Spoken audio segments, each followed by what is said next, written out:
Hello and welcome to Pen coaching classes. मेरा नाम है सजल वर्मा और स्वागत है आप सभी का इस वीक की करंट अफेयर क्लासेस में। तो चलिए शुरू करते हैं। पहला क्वेश्चन है, ministry of tourism included Punaura Dham under which scheme? पर्यटन मंत्रालय ने पुनौरा धाम को किस योजना के तहत शामिल किया है?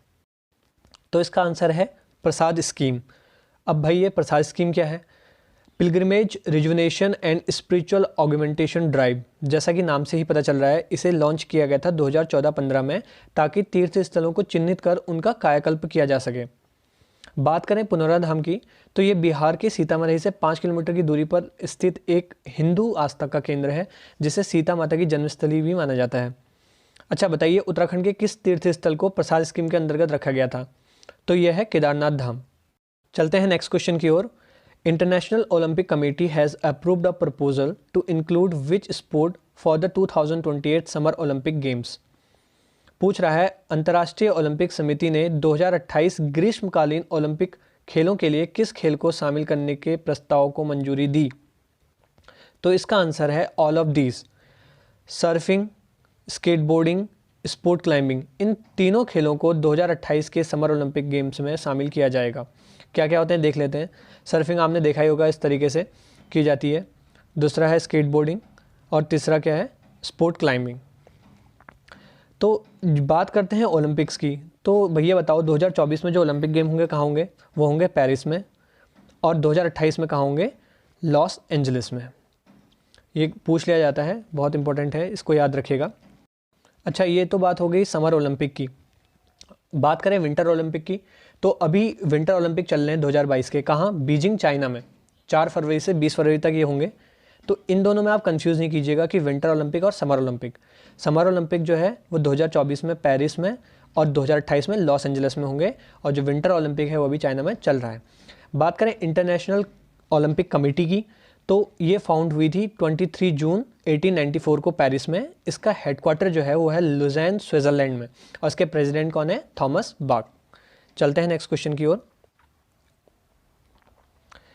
विच bank get awarded with DX 2021 award from CII for digital transformation? Digital परिवर्तन के लिए CII से किस बैंक को DX 2021 पुरस्कार से सम्मानित किया गया है? तो इसका आंसर है कर्नाटका बैंक।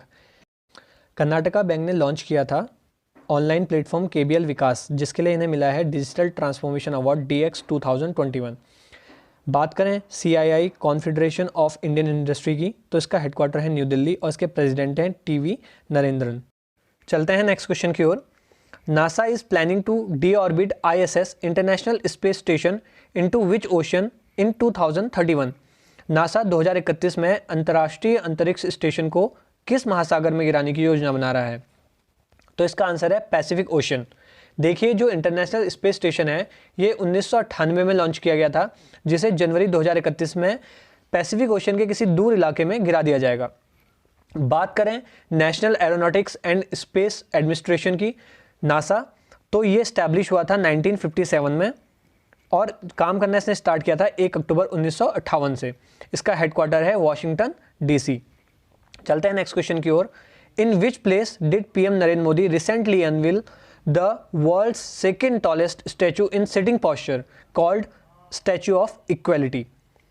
PM नरेंद्र मोदी ने हाल ही में किस स्थान पर बैठने की मुद्रा में दुनिया की दूसरी सबसे ऊंची प्रतिमा स्टैचू ऑफ इक्वेलिटी का अनावरण किया? तो इसका आंसर है हैदराबाद। हैदराबाद में भद्रा वेदी एक बिल्डिंग है जिसके ऊपर श्री रामानुजाचार्य की 216 फीट लंबी मूर्ति लगाई गई है, जिसे ही बोलते हैं स्टैचू ऑफ इक्वेलिटी। यह मूर्ति बैठने की मुद्रा में दुनिया की दूसरी सबसे ऊंची मूर्ति है। अच्छा बताइए, पहली ऐसी कौन सी मूर्ति है बैठने की मुद्रा में जो दुनिया की सबसे ऊंची मूर्ति है? तो यह है ग्रेट बुद्धा, जिसकी ऊंचाई है 302 फीट। कहाँ है ये? यह है थाईलैंड के एंगथोंग शहर में। बात करें इस मूर्ति की, तो ये बनी है पंचोला से। पंचोला अर्थात पंच धातु से। कौन कौन सी धातु हैं? गोल्ड, सिल्वर, कॉपर, ब्रास और जिंक। अब आप कहेंगे कि इसका नाम स्टैचू ऑफ इक्वलिटी ही क्यों रखा गया? तो देखिए, जो श्री रामानुजाचार्य थे ये सबको समान लेकर चलते थे। ऊंच नीच, बड़े छोटे, जो भी ये प्रथाएं समाज में चल रही थी, ये इनके बिल्कुल खिलाफ थे। बहुत सारी कहानियां हैं इनको लेकर, यहाँ पे बता नहीं पाएंगे क्योंकि वीडियो बहुत लंबी हो जाएगी। कभी स्पेशल वीडियो बनाया जाएगा तो आपको पता चल जाएगा। चलते हैं नेक्स्ट क्वेश्चन की ओर। Ancient Kanchoth festival is celebrated in which state? प्राचीन कांचौथ फेस्टिवल या उत्सव किस राज्य में मनाया गया? तो इसका आंसर है जम्मू एंड कश्मीर। यहाँ जो भी शादीशुदा औरतें हैं वो अपने पति की लंबी आयु की कामना के लिए यह त्यौहार मनाती हैं। यह त्यौहार माघ महीने के शुक्ल पक्ष में मनाया जाता है। चलते हैं नेक्स्ट क्वेश्चन की ओर। Which ministry has launched intensified mission Indradhanush 4.0 IMI 4.0? किस मंत्रालय ने इंटेंसिफाइड मिशन इंद्रधनुष 4.0 को लॉन्च किया है?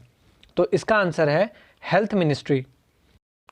IMI 4.0 को हमारे हेल्थ मिनिस्टर मनसुख मांडविया जी ने लॉन्च किया, जिसका उद्देश्य गर्भवती महिलाओं और बच्चों को गंभीर बीमारियों से बचाना है। इसके अंतर्गत बच्चों को 12 वैक्सीन लगाई जाएंगी। देखिए, जो ये मिशन इंद्रधनुष है इसे 2014-15 में लॉन्च किया गया था। जैसा कि आपको पता ही है, इंद्रधनुष में 7 रंग होते हैं। उसी प्रकार बच्चों को 7 गंभीर बीमारियों से बचाने के लिए मिशन लॉन्च किया गया था। तो इसके अंतर्गत कौन कौन से 7 टीके लगने थे? इसमें है measles, polio, pertussis, tetanus, tuberculosis, diphtheria और हेपेटाइटिस बी। देखिए, ये क्वेश्चन जो है ना बहुत बार एग्जाम में पूछ लिया गया है, तो आपको मिशन इंद्रधनुष के बारे में तो कम से कम पता होना ही चाहिए कि किस लिए लॉन्च किया गया था।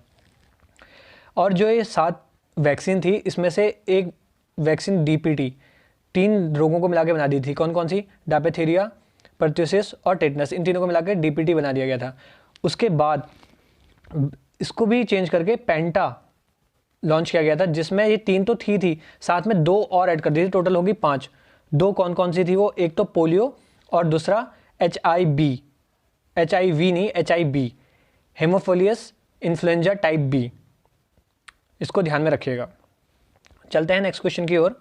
Who has won AFC women's Asia cup India 2022? AFC महिला एशिया कप 2022 किसने जीता है?